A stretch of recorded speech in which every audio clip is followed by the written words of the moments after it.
Welcome to the Etsy Conversations podcast, featuring inspiring interviews with Etsy shop owners, hosted by Ijama Elazu. Hi, and welcome to the Etsy Conversations podcast. I'm your host, Ijama, and I thank you for joining me for this episode of the podcast. My guest today is Christina Springer, and she runs an Etsy shop that can go by two names depending on the day. It can be by C. Springer or by C. Springer. I will, of course, link to her Etsy shop in the show notes for this episode so that you can connect with her, but we'll learn more about that. Christina, thank you so much for being my guest and welcome to the podcast. Thank you so much for having me. I am terrifically excited to talk with you today. So this is great. I am too. Now, did I get both iterations of your shop name correct? You did. And I prefer it when it's because it's so nice. And Yes. I feel like people really deserve my products. That's my tagline. You deserve it. So it's like, you deserve it. But Right. sometimes it could be, and sometimes it's, Yeah. It just, however you want to enter into the space of my shop, Yes. come, bring yourself. If you're looking to have that side eye, bring that. If you're looking to be wrapped up in luxuriousness, bring that. Bring it too. Yes. Yes. Now, for anyone who is listening as we're talking and you want to check out her shop while we're talking, I'll spell it for you. It's 4 M's, MMMM by C. Springer. And like I said, I will have the link in my Etsy shop. But usually I know people are able to type it in and go check out your shop right away. So I want to make sure folks get the full name. So Christina, tell me, how do you describe yourself? Are you a crafter, a maker, an artist, and what brought you to the Etsy platform? I'm an artist, and it's my Etsy shop was a long journey to getting to Etsy. I'm a fine artist. I'm also a performance poet, performance artist. I've had a over 30-year arts practice. And I began a project several years ago called Rebrand the Past, which was creating our Black womanist future. And I began to literally manifest relics from the future. And as I began to turn towards making garments and things like that, I realized I couldn't be just running over to Joanne Fabrics to make garments from the future. So I began to design fabric. Wow. And I was using that in my work. And I had a couple of shows and people really loved it. But people can't all afford a $2,000 painting or a $500 sculpture. Right. And so I began to take some of my art and put it onto products. And that over time evolved into my Etsy shop. But I stumbled to Etsy by Facebook, really. I was in one of my groups and I was having a conversation with people and I made a comment. And people said, I would wear that on a t-shirt. So I said, bet.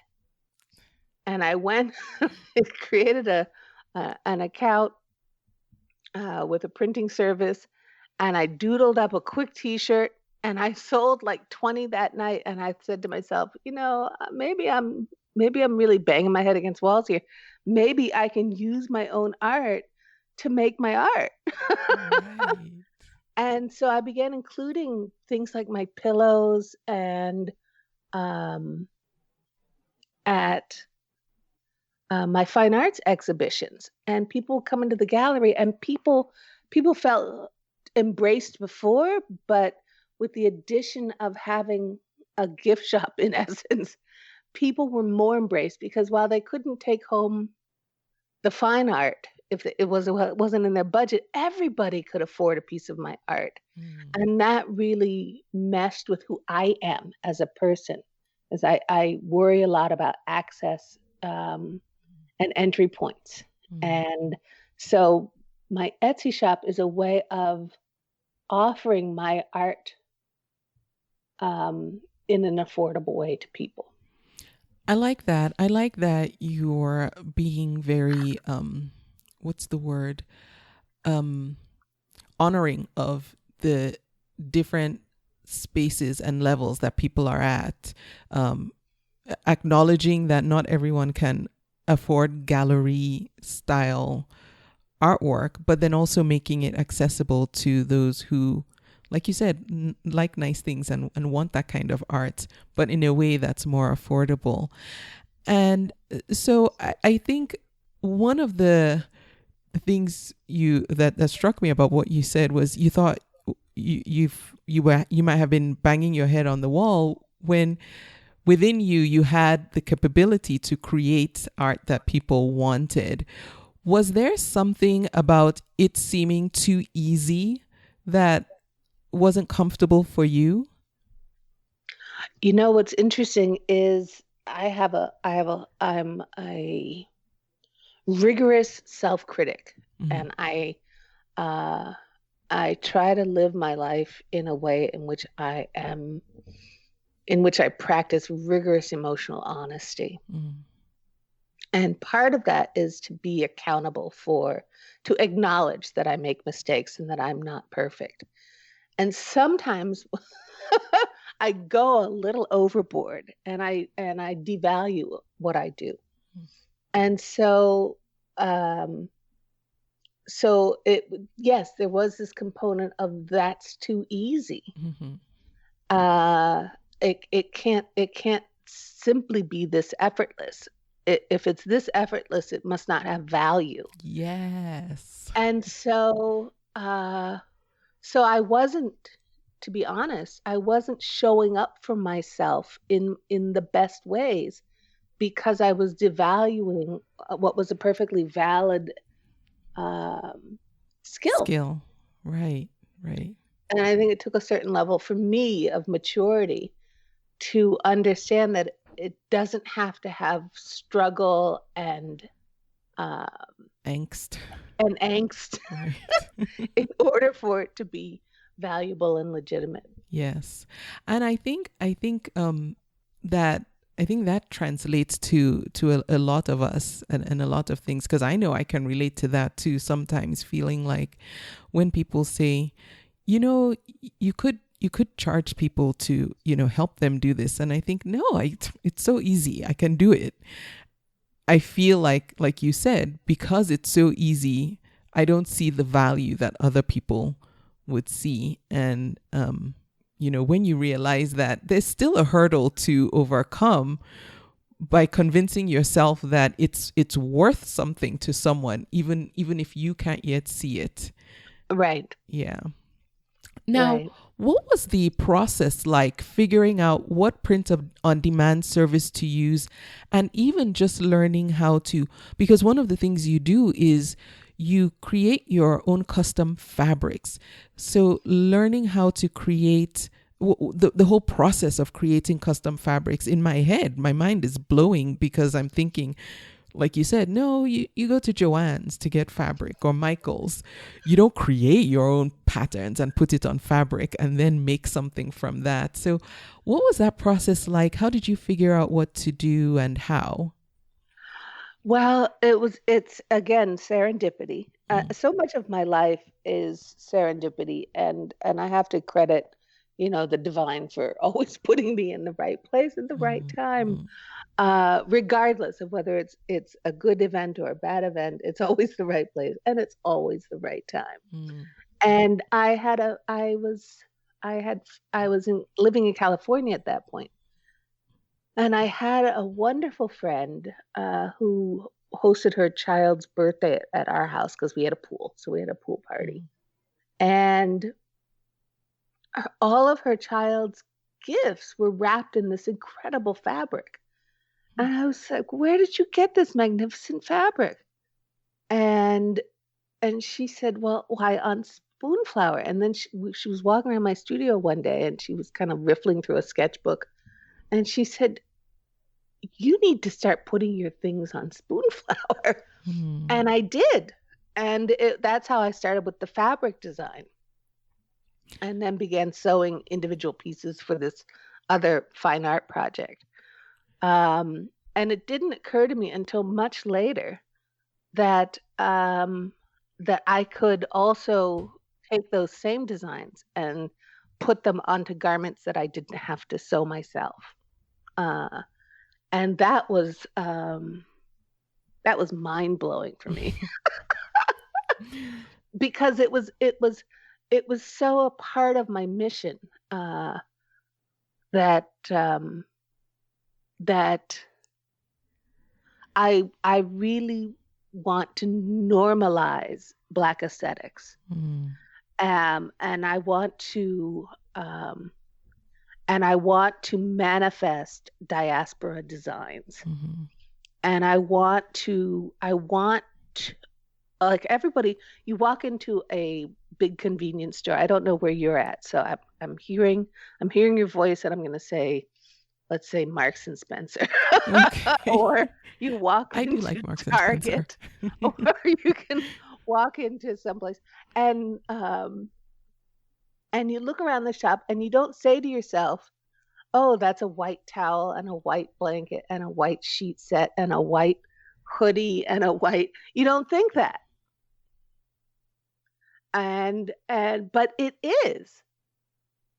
And so much of what I really want to do is I want to shift our gaze back onto ourselves.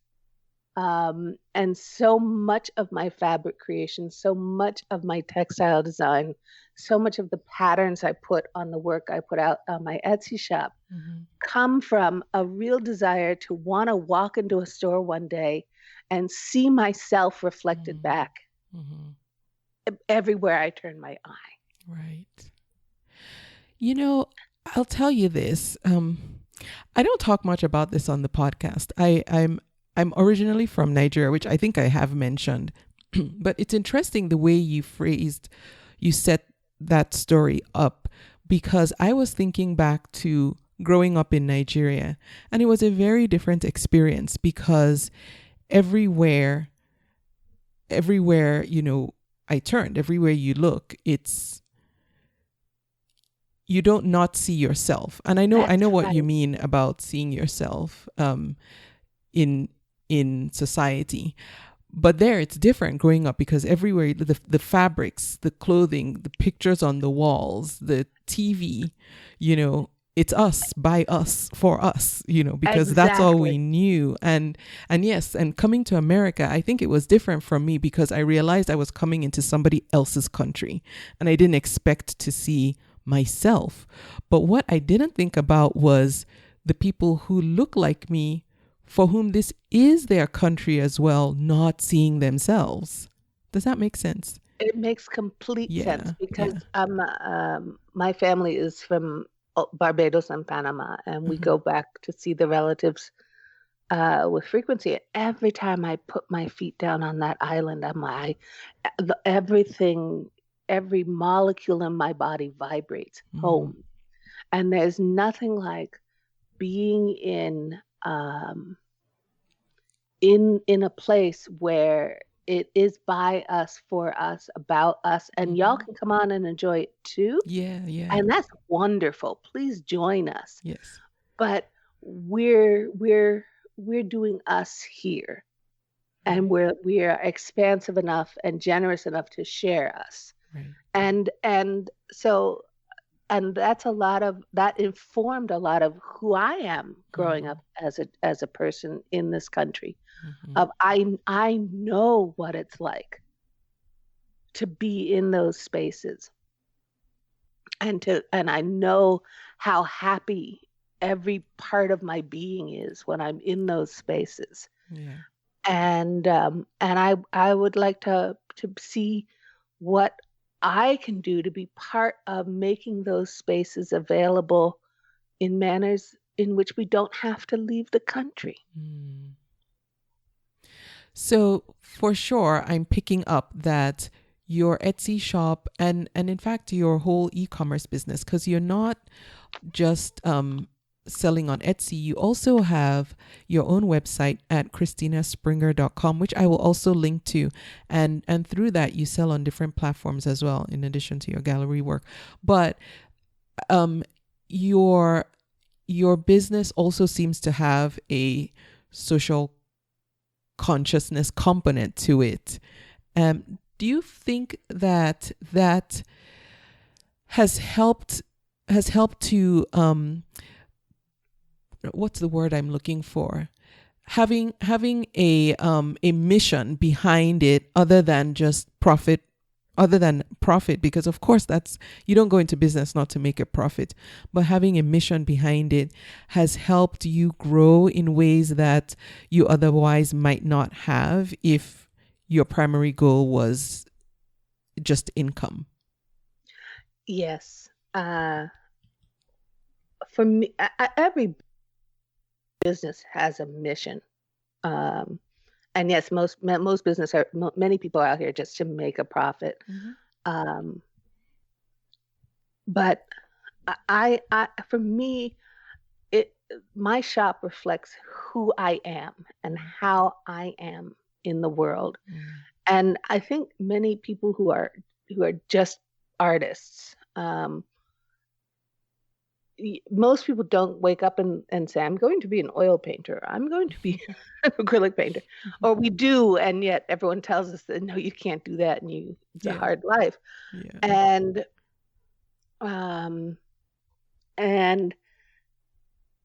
often, I've found more often than not, most artists or poets and performance artists do have you have to justify what you're doing in order to be successful in this field.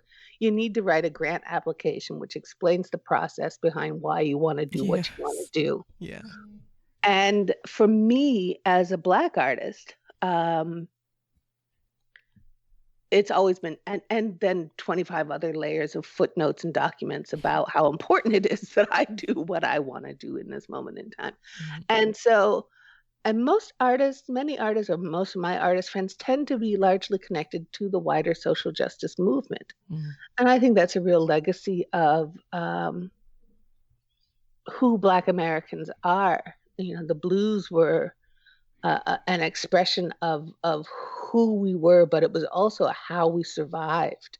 The Harlem Renaissance was about presenting us as intellects and thinkers and people who could navigate the finer arts and letters of civilization.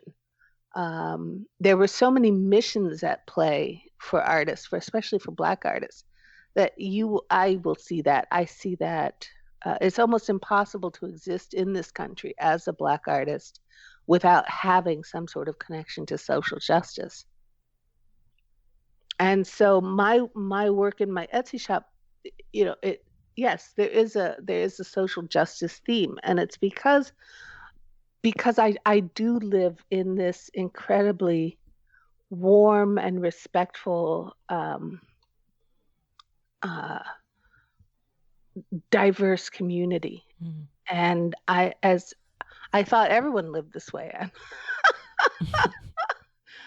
But no, I was wrong. And so part of my shop extends that mission of, here we are all together on this great big, rolling blue ball through space. And we're going to have to learn how to get along. And we're going to have to accept that the story is not all about us sometimes for the dominant culture. And it leads into even my fabric design is, people feel some kind of way about white people wearing African clothes. And the cherry picking white people do with cultures, especially with indigenous cultures, and by indigenous I mean also African cultures, and even the cherry picking that Black Americans do with African cultures, where people will throw on a piece of kente cloth and a Maasai necklace and extract them from their cultural significance. And so my response to that is, we do have a language, we do have a visual language as African and African descended people. What can we do to speak that visual language with each other to express ourselves and who we are in the fullness of all that history has offered to us. How can we express that visually in a way that doesn't allow people to abscond, cherry pick, exploit, or commandeer our hard-won identities?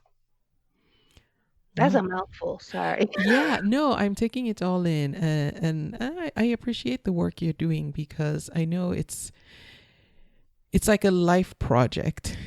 It's and it starts from just starting somewhere to do it, and so I feel like this is a path, this is a journey that you'll be traveling on and picking people up as you go along, taking us on this road with you, and I'm joining this journey with you now.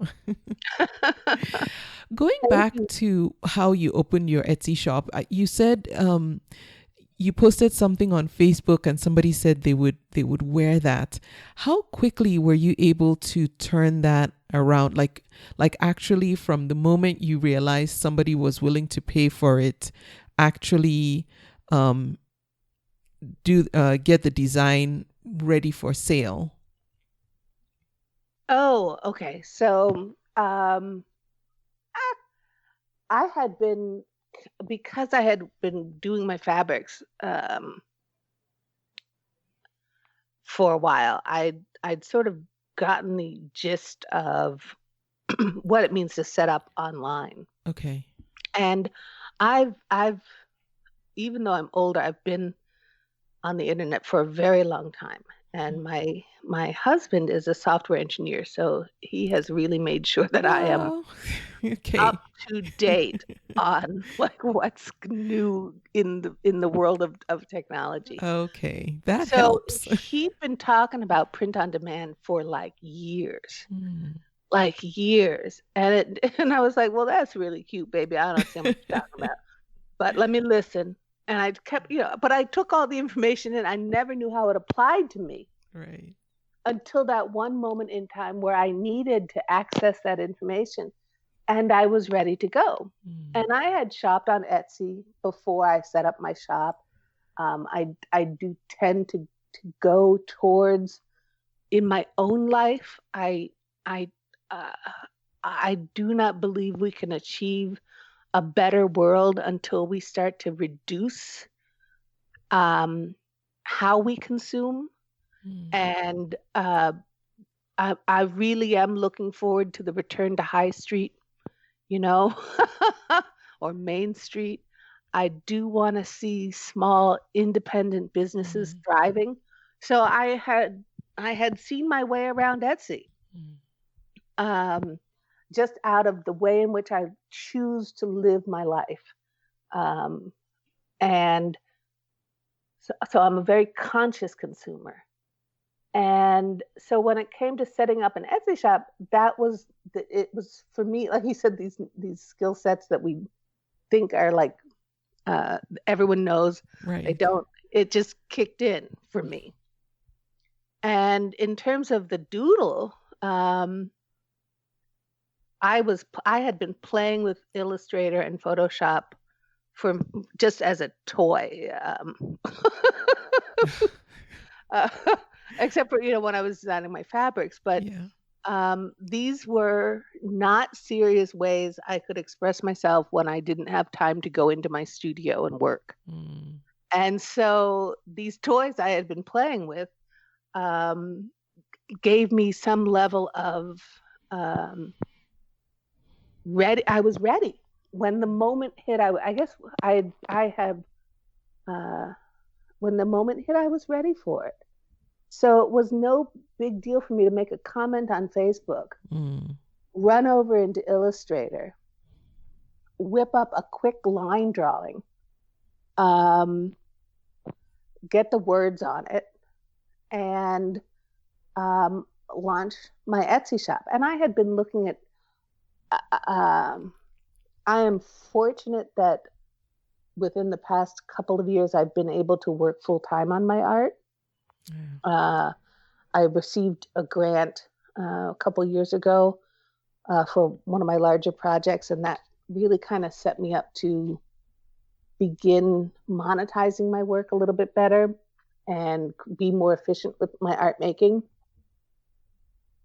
So I had been kind of looking at print on demand. I had been reading all the reviews Yeah. Of the different platforms. of the different platforms. Okay. And so in that minute where I thought, I'm gonna make a t-shirt, I was ready. And so Yeah. I turned it around like that night. Wow. Like literally, I made the comment at 6 and I was open for business by like 1 o'clock in the morning and posting the link and sold 20 shirts. Wow. Uh, That's an Etsy startup story that I don't think we've heard on the podcast thus far. But Like it that was wasn't, quick. it's not like immediate success thing. This is years of being in relationship with people. This is years of Okay. having had social conversations with people. Okay. This is years of practicing on the tools that allow me to work my work. This is years of looking. What I didn't realize all those years that I thought I was just messing around on the internet, reading stuff that made no usefulness for my life, were actually me preparing for this moment in time. Right. To be ready. And so I talk about that a lot in terms of just even as an artistic discipline. When I used to teach, I used to spend a lot of time talking to my students about making garbage, and that to show up and do something every day. And I was teaching writing, so I talk a lot about writing garbage. Just show up and make a lot of rubbish on paper or in your computer, and just let it sit like a compost pile. And out of that may grow something else. Some of it may feed something else. I've gone back into old Illustrator files for this one very specific line that I have made. Because now is the time to put it in another piece of work. And so being in a state of artistic readiness is what prepared me for that early kind of response to my shop. Okay.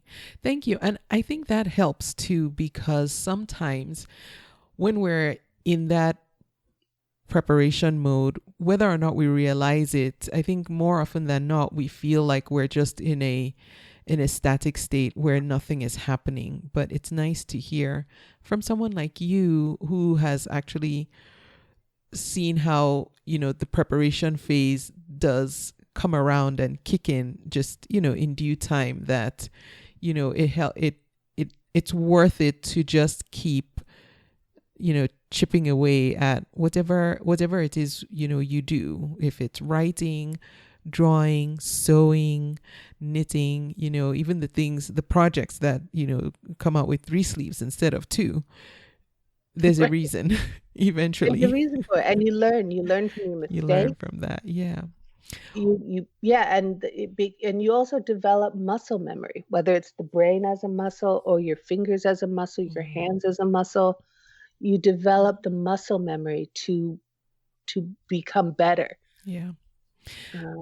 I think something else important that you mentioned was part of that immediate the immediate sales of that particular design was that you said there were years of time invested in those relationships.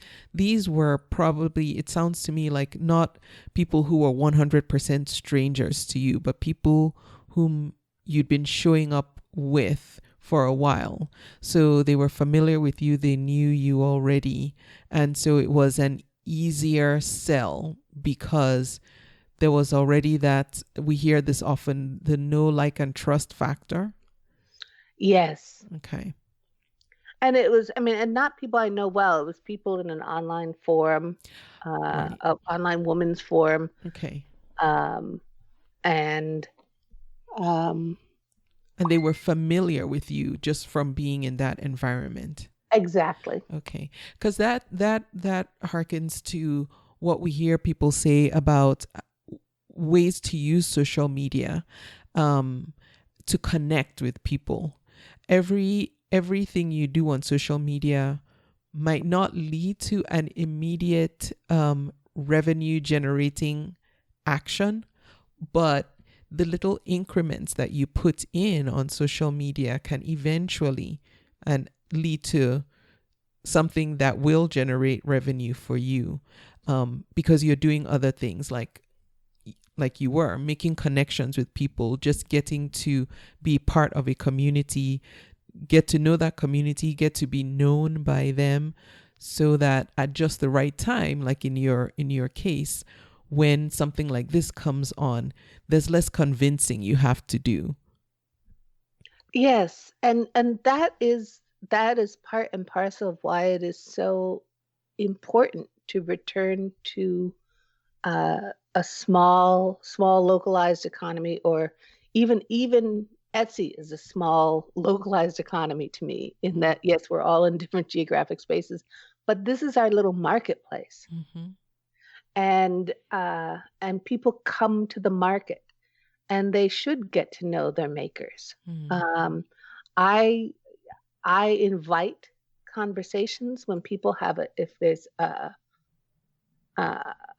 am so, when I don't just sell work to people, I feel truly like I have been invited into their home. Mm-hmm. All of my work conveys, for me, is I want to say intimate. I'm putting forth something of myself, Right. and I am honored that somebody is able to receive that portion of me, Yeah. and wants to live with that portion of me. Right. And I like, it really is, each and every sale for me feels like my world has gotten bigger, and I feel connected. And that's the beauty of when in I still remember, like, a main street. And when I was growing up, there was this one bakery my mother went to every Sunday, and she would get our breads and things, and they always gave me a cookie.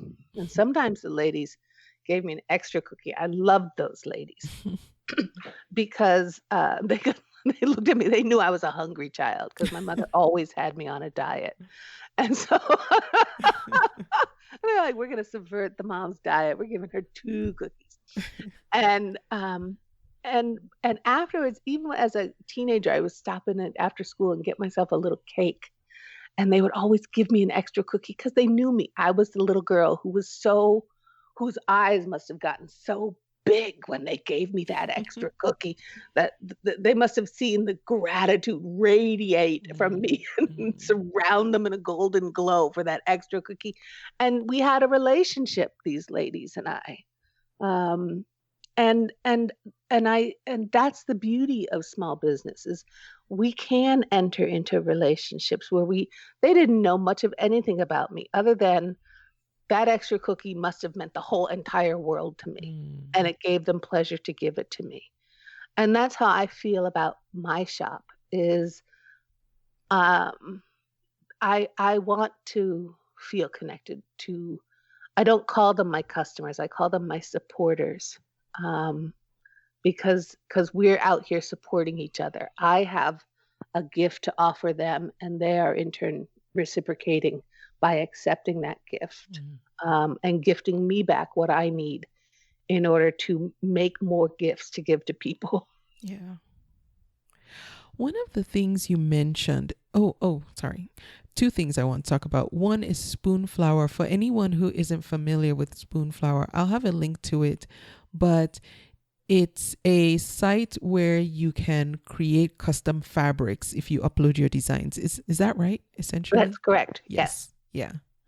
And is it just for fabrics? It's just fabrics. Yes. Okay. You can go in and look at different designers, and they have an option where you can buy products. They're so pricey, and you'll see in my shop, for example, I don't make people pay a fat tax in my shop. So the 3X hoodie is the same price as the as the extra Oh, small. okay, Um, okay. I so was uh, I thought at first I thought you said the VAT, like VAT, like they pay in Europe. no, the fat tax. Oh, okay. And so I try to keep my prices in a range. Like I said, I'm very concerned about access. Mm-hmm. Everyone deserves a home. Let's just put that out there. Mm, And furthermore, everybody deserves to be able to live in a beautiful home. mm, And um, so I don't often promote my Spoonflower because their business model isn't friendly to me as a business, mm. nor is it friendly to um, to the people who support me in Okay. terms of their prices. But you can get tablecloths and bed sheets and Okay. things from them using my designs.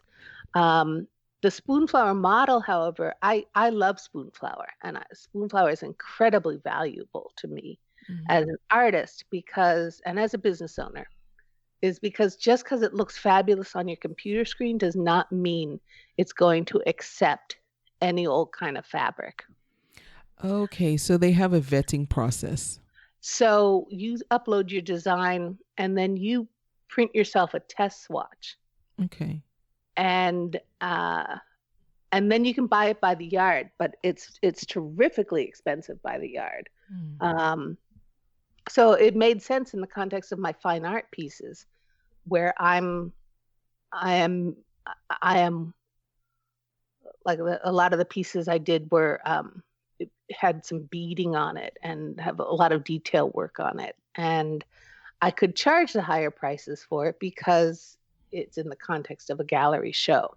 Okay. But if I took any of my work by the yard from Spoonflower and sewed these garments up myself, I wouldn't be able, nobody would be able to afford it.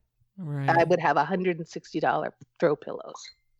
Okay. So I love Spoonflower because I do have a group of people who like, for example, like my hoodie and don't like any of the style of dresses I offer, Mm. and will go to my Spoonflower and buy the fabric and make themselves a matching skirt Mm. or whatever. I've had supporters who've done that. Okay. They get the bomber jacket, but they really wanted a maxi length skirt with a Right. this and that and the other thing, and they'll go buy the fabric. Okay. For artists, however, I have to say, Spoonflower keeps a majority of the money. I You was don't just about to ask what see their structure any is. money. So Really? really, I have people who buy, and I get paid in spoon dollars, which allows me to print my swatches, so that when I go into choosing a pod to produce an item, I know what the color is going to be like. Does that make sense? Yeah. Yeah, it Because does. I don't. Uh, so I will test print on a poplin. I will test print on a chiffon. I will test print on a jersey, and that way I know. And that way I don't end up with 50 bajillion hoodies in my house, which Right. I can do, or I know what my product is going to look like going out the door Okay. in a more cost effective way, Yeah. because I have run out of people to give samples to. That eventually happens. On Spoonflower, do you have any say or control over the pricing at all? Like, do you None, have any input? none No, whatsoever. none. Wow. Okay. So it's you have no control over the pricing. It's what they charge a yard, um, and And then whatever commission they give you. which is not very much. So, what is the advantage of being, I mean, I know, like you said, it's helpful in the instances where a customer wants something in particular that you don't offer, so they can actually source the fabric themselves. Is that the main advantage of keeping a presence there? The main advantage of keeping a presence there is that, and every business has to prototype. So Spoonflower is my prototype source. I see. Okay. All right. So can we talk about how you manage your time? Because I know you're doing different things. You have your artwork in a gallery, which, in my head, I imagine that sometimes you have showings that you have to do. But then also you're running this Etsy shop and selling on other outlets as well. So what does a typical day, or maybe if not one day, because one day doesn't always look the same from day to day, a typical week look like in the life of your business? Okay, so um, it does really depend whether I have a show coming up or a piece in a show coming up.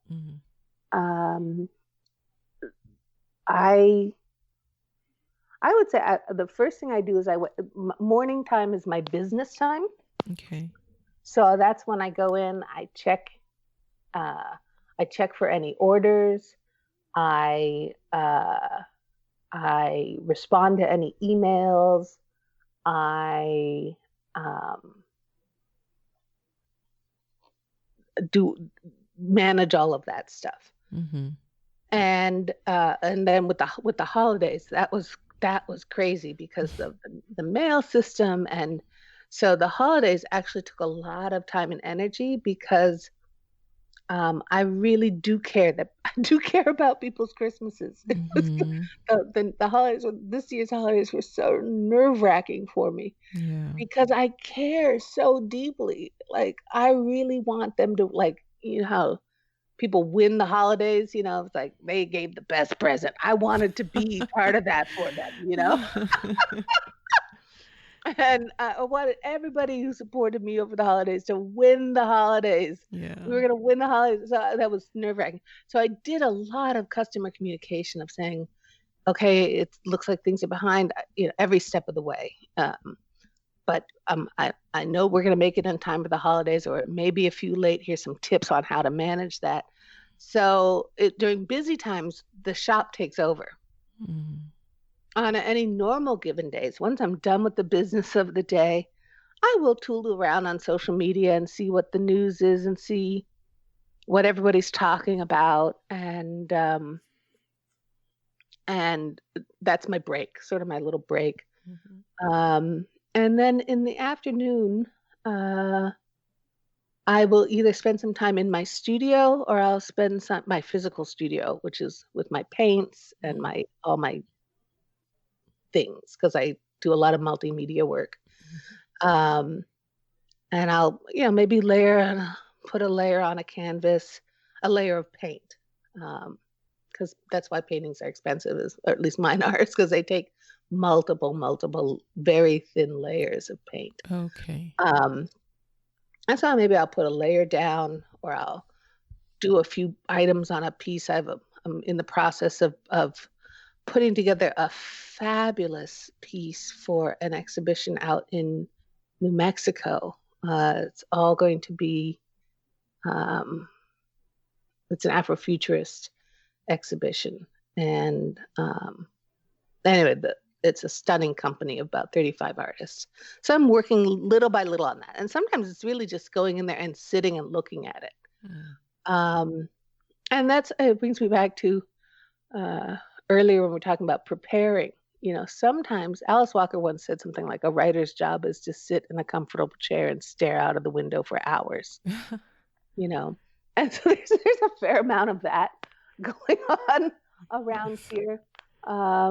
While I wait for the transmission to arrive of what I'm going to work on, I dream a lot. So a lot of my designs come from dreams. I'll be laying in the bed at night and I'll get a very clear image of what that design is. And I will get up and I'll go to my computer and I will lay in that design. Um, and so, um, and then, on top of it, I'm a home educating mom and a wife. And Yeah. so there's family life that comes in and out throughout the day. Yeah. My child's old enough now to be pretty self-motivated and working on their own projects. So we work side by side Okay. sometimes, and we work independently sometimes. Um, Do you, but do you handle everything yourself for your business, or do you outsource anything? I handle everything myself. Wow. I am not at a place yet where I feel ready to invite anybody else into the process. Okay.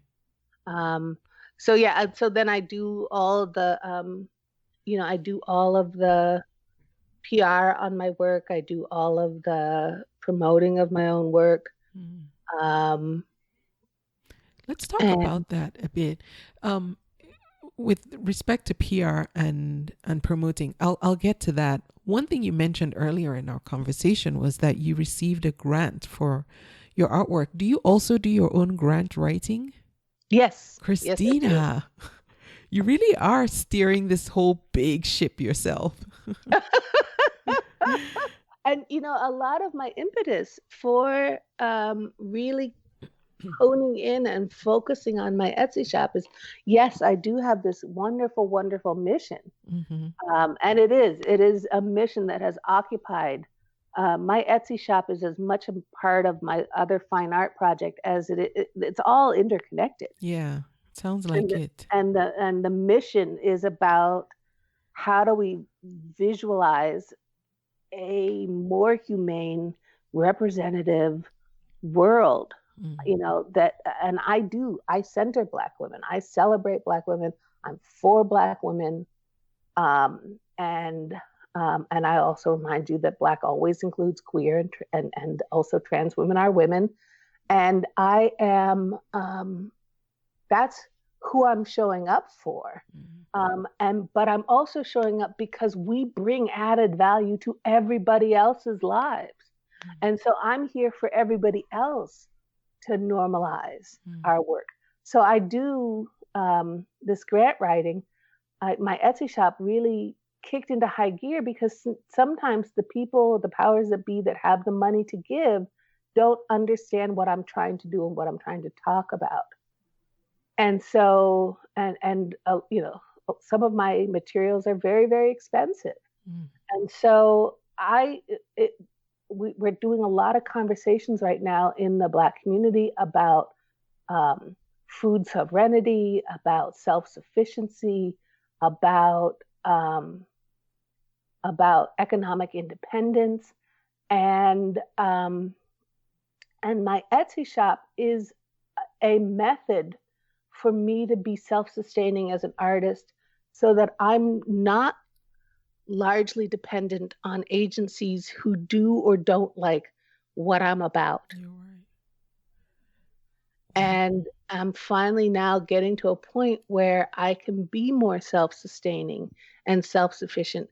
And that frees me to be able to say whatever I want to say, whenever I want to say it.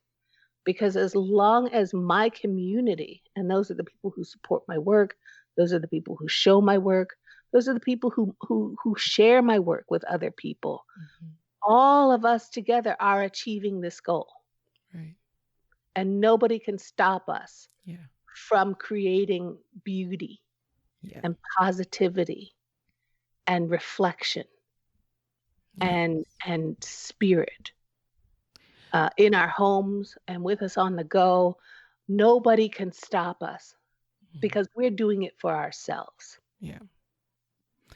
So I have a question for that artist or other creator who sells on Etsy as well, and wants to do bigger things. Maybe like you, has the capacity to create artwork that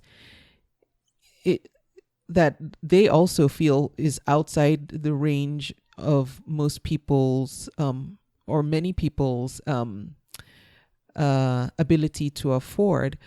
What is the difference? And I think not just like the surface level difference, but you could have chosen to get a business loan since you are running a business and earning an income and making some profit on this. Why did you choose, instead of going the loan route, to get a grant? What's the difference for a business between getting a loan for your business and getting a grant instead? Okay, well, a loan has to be repaid, Right. and um, I didn't feel ready to commit to the business in that respect, Okay. um, simply because I'm not yet at a point where I feel like I have enough data to. I don't have enough data to work with in that area, if that Okay. makes sense. Um, and it's interesting because I do have a very clear demographic group. Okay. Um, but I'm having trouble accessing the data that supports what I'm doing and why I need to do it for a bank. Oh, so a bank needs that information. They do. When you write a Okay. business plan, you need to explain your target demographic group. You got to have a pretty good understanding of what they spend on why. And Mm. I'm not making those things that people are spending money on. Right. Right. And so I don't. I'm sure I would be eligible, but I would rather build small and slowly, Mm. and again be beholden to nobody. Right. Um, with the fine artwork, um, a grant is a there are all kinds of grants out there, Mm. and um, and therefore any number of dollars you can get a grant. If you do research on different grants, you can there's a grant for everything. Right. There's Yeah. there was a recent call for work I saw for an exhibition exclusively of um, brown people who are deaf. You know, Oh, there wow. are That's there are specific. grants for. There's a wonderful grant out there for parents, uh, artists who are parents. There's another wonderful grant out there for. There's a grant out there for lesbians. Number of grants out there for lesbian artists. Mm. So there's grants out there for you. Just do your search, and your state and local arts commissions often offer grant.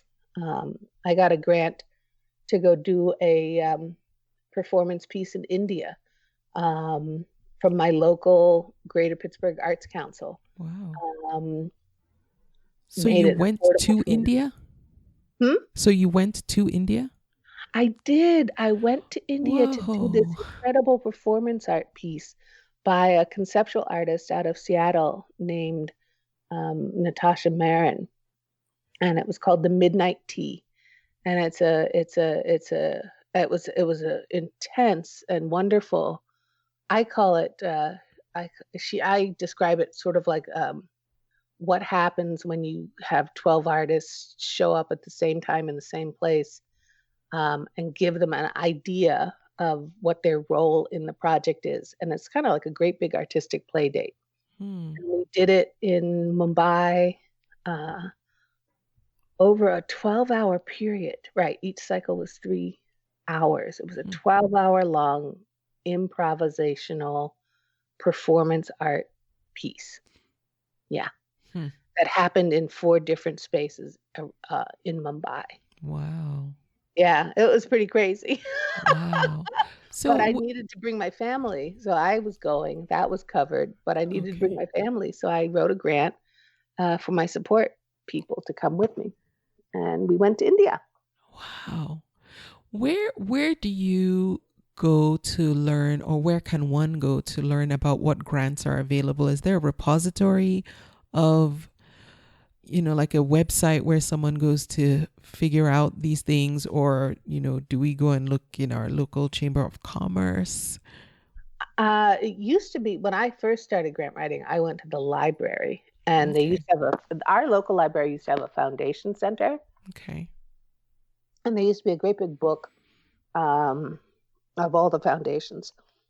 All of that now is searchable. I mean, I would do a Google for grants for Black artists, grants for abstract artists, grants for painters, grants for performance art or poetry.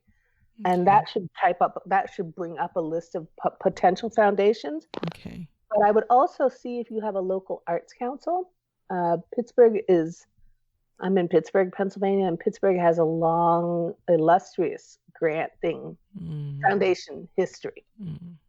And so state arts councils, often your state will have a state arts council. Okay. And you can see if they grant to individuals. But they're usually, the grants are usually around a project. So so they often fund the categories are usually writing, visual arts, music, dance, and multimedia. Okay. So the grant I received was for the conceptualization of what has evolved into not only this fine art piece called Rebrand the Past, but Rebrand the Past evolved into another manifestation of it is my Etsy shop. Okay. Wow. The other thing I've just recently done is I've started a Patreon. Okay, yeah. And that's another tool for being more self-sustaining, as this is where I'm going to be putting up my experiments. People who subscribe at the highest level will receive a product every month. They'll get to see designs before they go to market. So right now, like in December, I was designing for Valentine's Day, and I'll be launching a whole new set of products in time for the Valentine's holiday. Oh, wow. And then also a few new designs will go up for Black History Month. Okay. And then Juneteenth will come. I'll launch another few products in June. Right. Those, all of which I'm designing now. Wow. And for anyone who isn't familiar with Patreon, it's a site that creators can go to. You set it up so your I don't know what to call them. People who appreciate and enjoy the work you do can support you, and in exchange for supporting you usually the creators will give some exclusive access to, whether it's designs or access to them or something in exchange for the support. Exactly. So for example, I have a few digital images up now that I'm not going to be putting in my shop. Or I haven't figured out what to do with them yet. I'll probably start documenting the construction of the piece that I have due at the end of February, so people can see a work all the way through. Yeah. And it's fascinating to me to watch, creators. It's the behind the scenes. Yeah, it's the behind the scenes. Yeah. Other people I go into deeper detail about why certain things are in certain images. Yeah. Or yeah. So folks get to connect with you on a deeper level. Exactly. And connect with your work too as well. So also, can we talk about the promotion that you do outside of Etsy? Are you still involved in promoting your work on Facebook like you were in the beginning, or do you use other social media channels to help promote what you're doing on Etsy? I am mostly a Facebook person. Okay. I do pop things up on my Instagram from time to time, but I show up in the world as me. And so there's not a whole lot of barrier between me and my art. Yeah. And so my Instagram, yes, you'll get a fair number of images of products or what I'm excited about having released recently. You also get the occasional meme I write because I'm experiencing a certain kind of a feeling because of a certain kind of current event. You'll also see pictures of my family because I'm a human being. So my social media is pretty much mixed bag on the Instagram side. I tweet new listings when I remember to do it. Yeah. But my where I really get busy is on my Facebook. Yeah. And my Facebook, my artist page, it's Christina Springer, artist.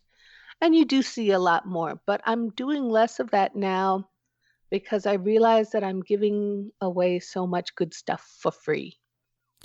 So Let's talk about that. Oh. So why you said that, and it sounds like it's a problem that you're giving away so much for free. Why is that? And what are you doing about it? What are you changing because of that? Well, one of the changes I did make was really getting serious about my Patreon recently. Okay. Is people learn a lot from watching an artist in process. And I have worked long and hard to develop those skills. And I'm happy to teach them, but they can also often people will see you're doing something right, and yet they don't value the time and energy that you've put into doing it right. Yeah. And so I often find myself in uncomfortable situations where people feel that they deserve some kind of unlimited access to me, regardless of what is going on in my life in that moment in time. So there are days when I have all the time in the world to give you a bootstrap, quick information about pods and and all that troubleshooting. But the chances are, if you get into an Etsy group, if you find online, you find like the pod support groups, chances are there are people there who are like who live to answer your questions. And so I have felt lately like I feel like I need to give less access because I have been so generous in the past, and where I will stop everything I'm doing and engage in a 3-hour chat with people. Yes. And I'm finding that I'm learning to value myself a little bit more. And I'm beginning to feel like it's important if we really do want to live in this beautiful, diverse, warm, welcoming, accepting world where we are present fully with each other, then we have to consider how we set boundaries. Yeah. And I'm at that place where I'm needing to set some boundaries. Christina, I'm right there with you. I know exactly what you're talking about, but that's a discussion for another time, another place. Let's talk about some, what things do you think you've done that you find set you up to be really successful on Etsy and get into a nice groove on Etsy? Well, I think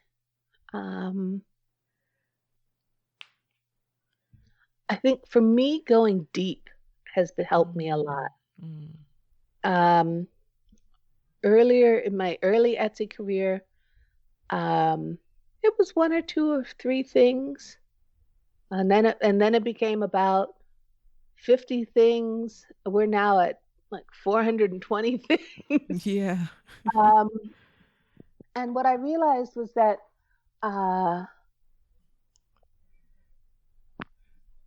if I want to receive people's support, then I need to uh, I need to dive all the way in and go deep, deep, deep. Mm. So, for example, my section Everyday Kwanzaa, Mm-hmm. which are lifestyle objects people can purchase, so that they're not just thinking about Kwanzaa from December 26th until January 1st, and then poof, all those That's it. magical 7 principles, Gone. get Right. tucked away with the Christmas ornaments. Yeah, yeah. And so let's carry a meditation of Kujichagulia, self-determination, with us all year long, Mm. and wear it on our body or put it on our phone or whatever. So next year I will expand that to do more, because not every design suits every one person. And so I've been really challenged to um, sometimes they say less is more, and I found that that's not the case with Etsy. More is It, more. it more more is better, because and I think I've divided my shop into sections. So I've noticed, I've been able to track people come in to get what they're interested in. Yeah. Like the folks who are interested in the Nguzo Saba, they come in and they shop Everyday Kwanzaa, and then they're out of there. My beautiful QT people, my cuties is what I call Mm-hmm. Mm-hmm. my cuties. They come into Womanist Cuties. They get their little pink triangle and their retro homo, and they're out. You know. Interesting. Same with my Every Divine Day, which are meditations on my Orisha. People come in, they get their Elegba backpack, and they're gone. You know. Right, right, right. um, and so it's interesting. So providing people an ease of getting into what they want, and then there are people who just shop the whole shop.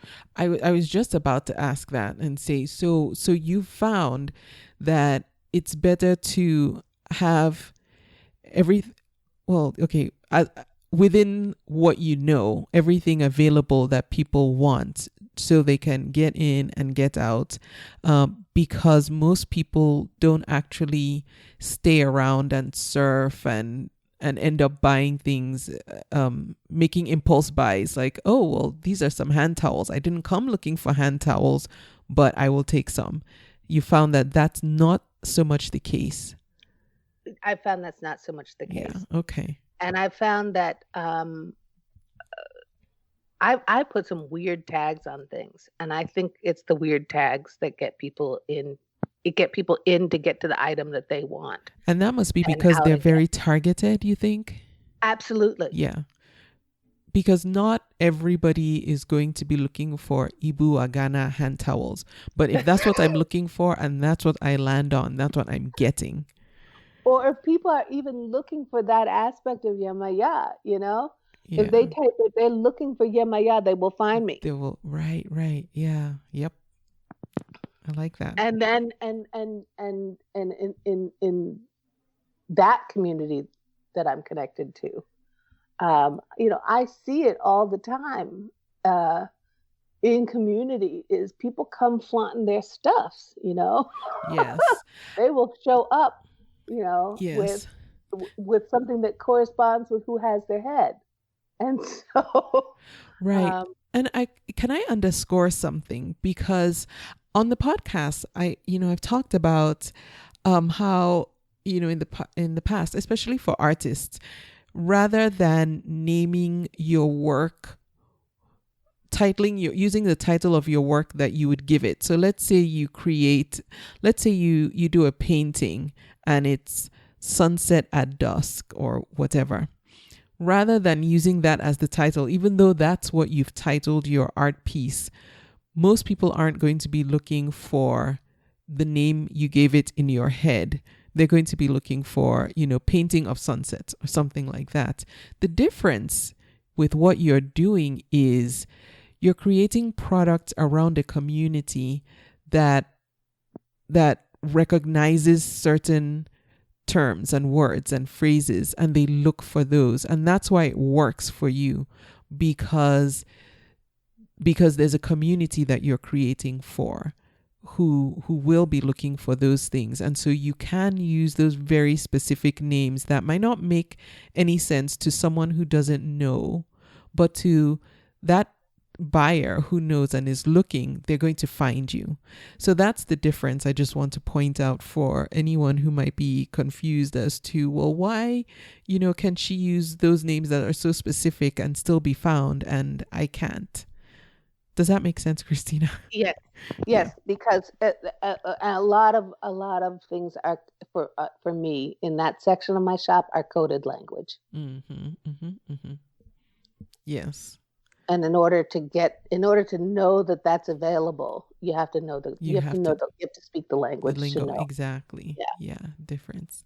And it reminds me of Reggie, who she's a former guest who also makes very specific dolls, and the doll community knows the language of the dolls that she's making, so she's able to speak very directly to her doll people, and they find her easily because there's a language. and it's also a credentialing system. Yeah. Yes. Yeah.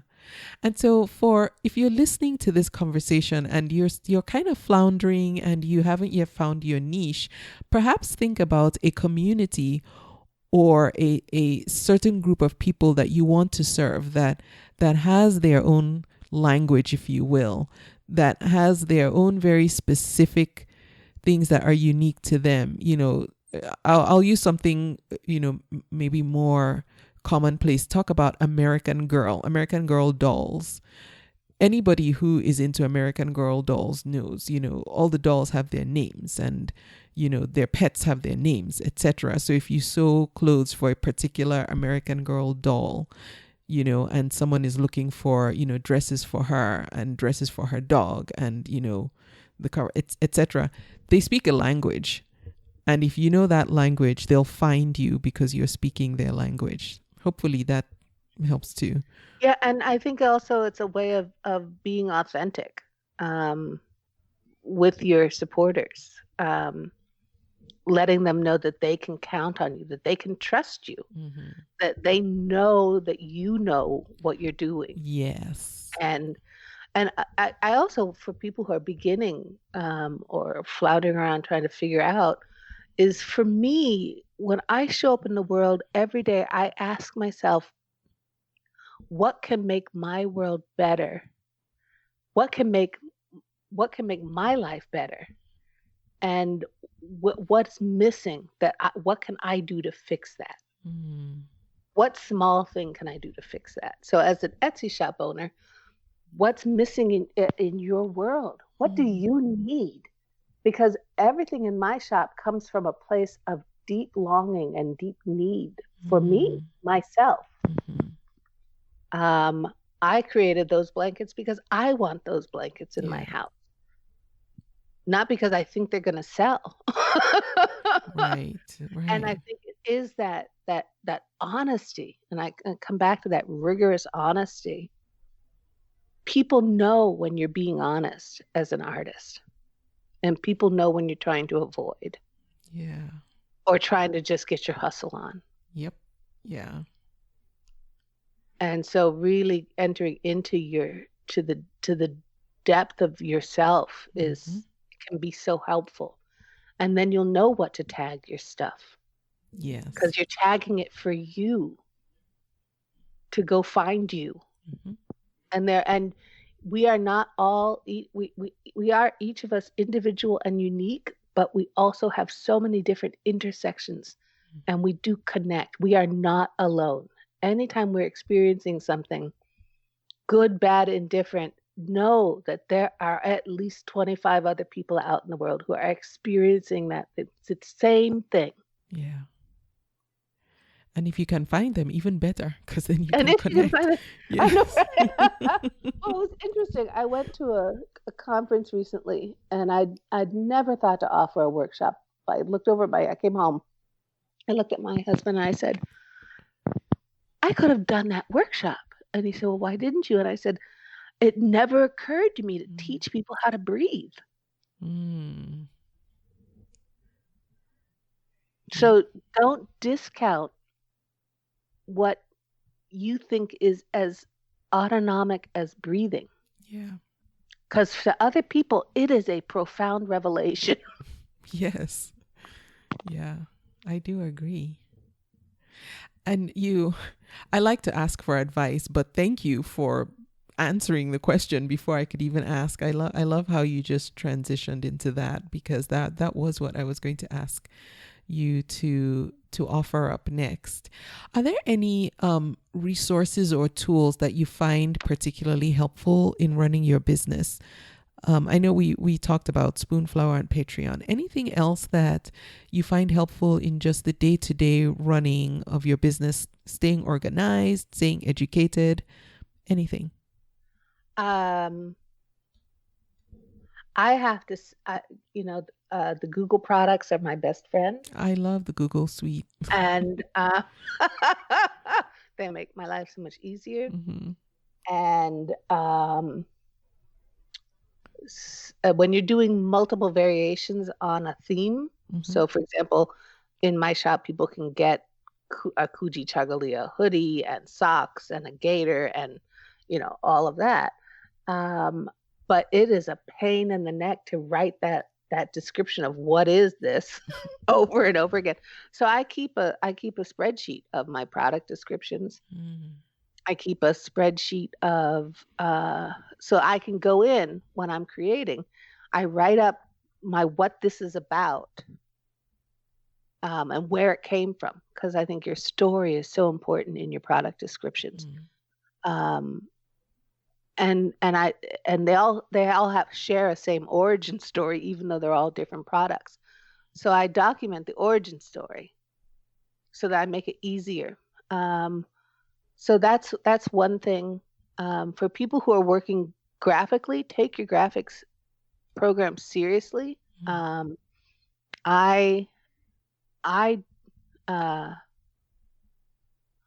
don't like to use any image that I myself have not created. It's a personal thing. So,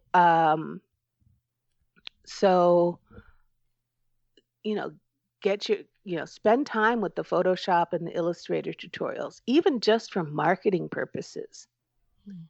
Knowing your way around Photoshop to give yourself a personal logo is important. So that in my logo, that's my handwriting. Oh.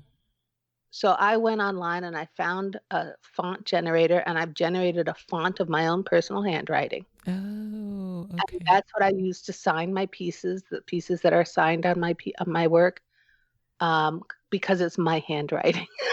Oh, I see. That logo is me. It's my writing. Yeah. And so it's like those are the finer details of things that are helpful, is knowing how to use the technology that's out there and taking time to learn it. But Google spreadsheets. I keep track of all my customers. Yeah, in a spreadsheet as well. Okay. All my supporters. Do you stay in touch with them beyond the sale? I do. I send them a thank you card every year. Oh, wow. Every year? That's a great way to keep yourself top of mind. I pick an image that seemed most resonant for people over the year, and I make a card, and I send everybody a card every year Wow. thanking them. I send everyone who's ever bought anything from me a card. Even if they haven't purchased within the past year. I thank them for allowing me to be in the place I am today. Whoa. I don't even want to ask how long that spreadsheet is right now. It's pretty full. But that's And brilliant. it gets a little more expensive every year because I'm constantly now adding to it. Yeah, But yeah. I'm also beginning to see that I have repeat customers. Yeah. Okay. I know that people may not follow my shop, Right. but they do come back. Yeah, if I got a Christmas card after, a year after I bought from you, I definitely And would they be can see checking what's out to new. see what's new. Because we're always growing and changing. My art at the beginning in this realm is a lot different than my work is today. And Mm, um and I thank them for supporting me in that earlier phase yeah. so that I could get to where I am doing today. Yeah. They're part of that. They are always part of my process Yeah. because they believed in me in the beginning. Yes. When it was when it was hard, I'm sure, to even believe in yourself because you were still trying to prove to yourself that what you were doing. Well, let me not speak for you, but I would imagine that in the beginning when your self-confidence was probably not as high, the I people think who it was more seriousness. Like for a long while, my Etsy shop was sort of this place I put stuff that people liked on social media. And that was really and then it grew. And then mm, it was more of not confidence, but understanding its role in the larger context of the what I have been sent here to do. mm, But yes, for many people, it is confidence, yeah. and um, and the mission, you know. And yeah, uh, let me be quiet now. No. No, thank you. I like that. Do you have an Etsy shop shout out? And if you don't, that's okay. But this would be perhaps another seller that has helped you along the way, or another store that you particularly enjoy what they're doing or shopping at. And if you don't have one, that's okay. I do. I have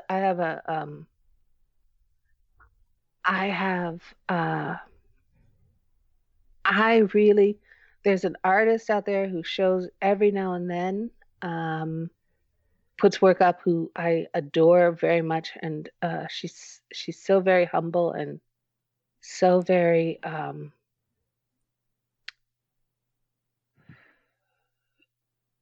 and her name is Karen James. Her shop is Karen James Makes.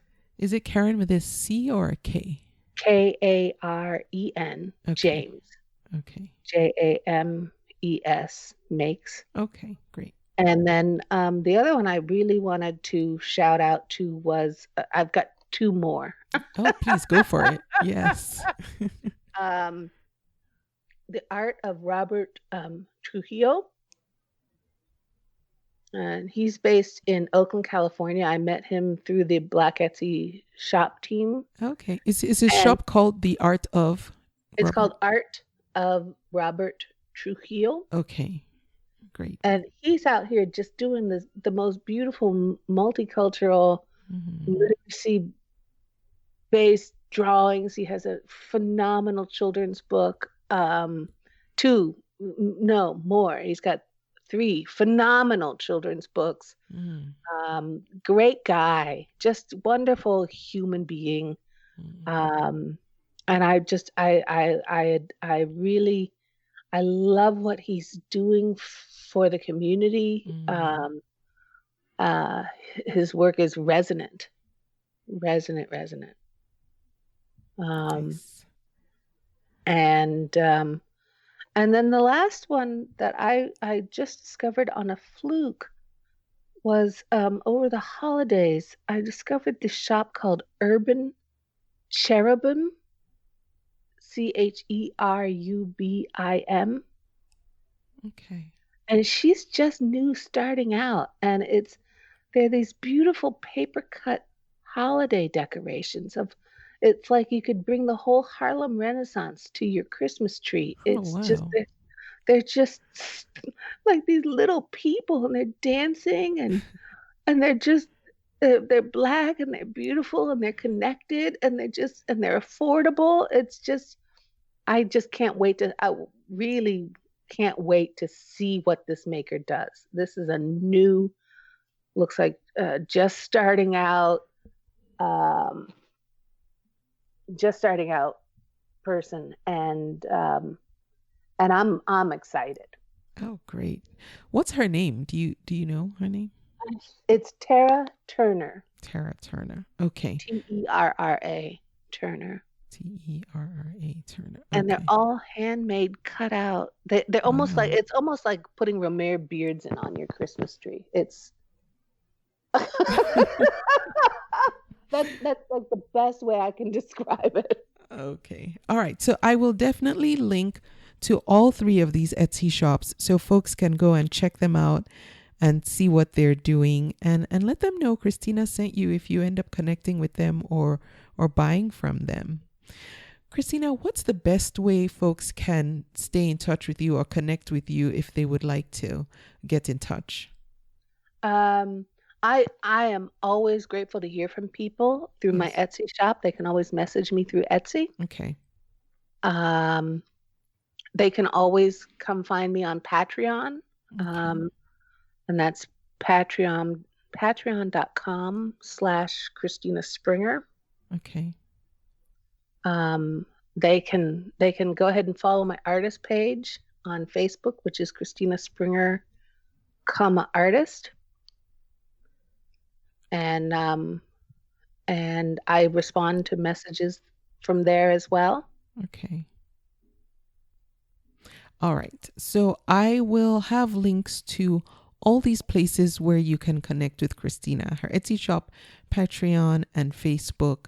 So you can check out what she's doing, link up with her, support her work, and just chit chat if that's your thing. If you have more questions for her about maybe something we didn't get to talk about, or you wanted to hear more about and we didn't get as deep into it as you would like to, I will have everywhere that you can connect with Christina, so you can go ahead and do that. They will be in the show notes for this episode.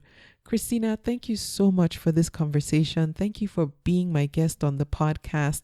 Thank you for sharing what you're doing and your mission. And I wish you all the best. I know that you're just going to keep going from strength to strength. And so I look forward to seeing what the future holds for by C. Springer.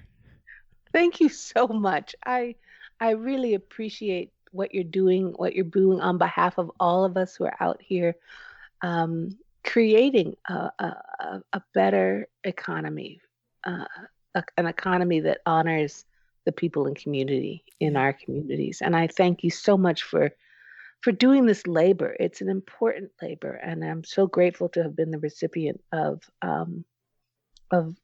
your willingness to share with people the stories behind the people who are making for you.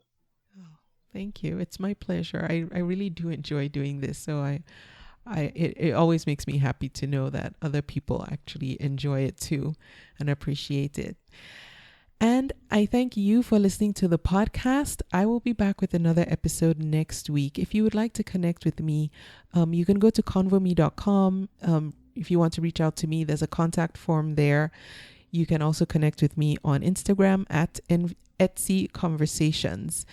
If you want to go ahead and set up your Shopify store, you will find the resource I have created available. It's a step-by-step checklist so that you don't miss anything. And if you don't want to do it yourself, if you also go to the services page on convome.com, you can reach out to me to help set that up for you.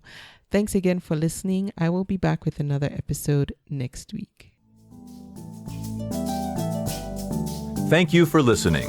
You can subscribe to the podcast in iTunes, and while you're there, please leave a review too. Visit convome.com to leave a comment or feedback on this episode.